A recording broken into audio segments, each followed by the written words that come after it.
When it comes to professional wrestling, there's no denying that WWE is at the forefront of the industry. And while their main roster has seen its fair share of ups and downs over the years, there is one thing that has remained a constant: NXT. For those unaware, NXT started off as WWE's developmental brand back in 2010, but over the years has grown into so much more than just a developmental territory. In fact, it has its own passionate fan base who tune in every week to watch their favorite wrestlers compete. And this has led to some incredible matches over the years. The women's division, in particular, has been a hotbed for incredible talent, and they consistently put on some of the best matches in all of wrestling. For anyone who missed his run in NXT, let me just say that it was an absolute joy to watch. If you're a regular viewer of Monday Night Raw, then you've definitely noticed him because he's been featured prominently in some of the biggest feuds over the past year. His in-ring skills are undeniable, but the same can't be said about his mic skills. He may not have accomplished as much as some of the other names on this list, but he has become a mainstay on SmackDown and has formed a formidable alliance with Legado del Fantasma. The group has been featured prominently in some of the biggest feuds over the past year, and Escobar has proven that he can hang with the best of the best. He's currently signed to SmackDown and has impressed fans with his high-flying offense. It'll be interesting to see how he fares on the main roster and whether or not he can continue his momentum. He made a name for himself in NXT by showcasing a unique blend of athleticism and showmanship. And while you're down there, make sure you smash that subscribe button. Thank you for watching, and I'll see you next time. And when he made his main roster debut in 2021, fans were excited to see what he would do next. Unfortunately, things took a turn for the worse after he made controversial comments on social media. WWE suspended him indefinitely, and he hasn't wrestled a match since. Regardless, he is a fantastic addition to the Judgment Day, and I am excited to see what the future brings to him. Well, that didn't happen. Instead, he turned heel and aligned himself with his father's longtime rival, Eddie Guerrero.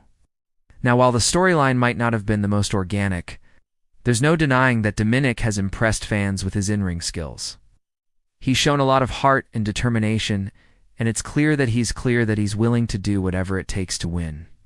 Whether or not he can find long-term success in WWE remains to be seen, but so far he's definitely off to a good start.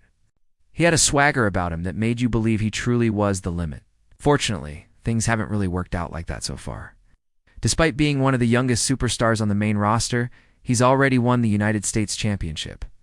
But aside from that, he's really struggled to find any real success.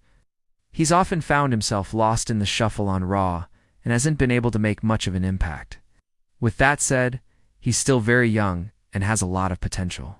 Hopefully, he'll be able to turn things around and live up to the hype that surrounds him. And during his time in NXT, he went on to capture the NXT Championship as well as the North American Championship. Unfortunately, things haven't really worked out for him since being called up to the main roster. He made a name for himself in NXT by forming the popular stable, the Glorious Nation. And when he made his main roster debut in 2017, it seemed like he was destined for big things. Unfortunately, things didn't really work out like that. He did capture the United States Championship during his first run on the main roster. But since then, he's sort of been stuck in limbo.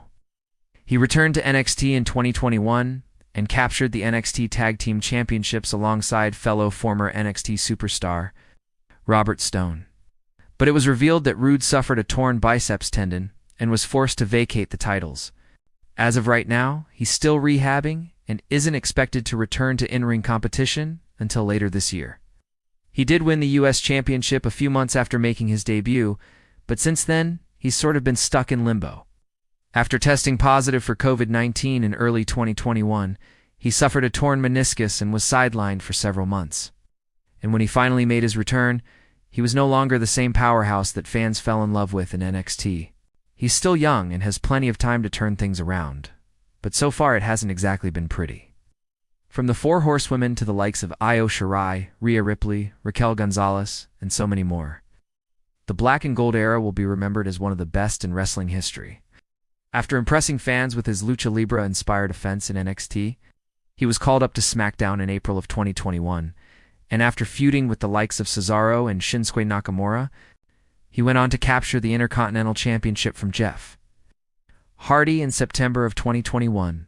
He held the title for over 100 days. before dropping it back to Jeff Hardy in January of 2022. And ever since then, he's sort of been stuck in mid-card limbo. I think he's still very green and needs a little bit more seasoning, but overall I am happy with what he's accomplished so far. Some might even go as far as to say that NXT has a cult-like following. If you ask me, I wouldn't even begin to try to deny that. So let us take a look at some of the superstars who got their start in NXT and where they are now.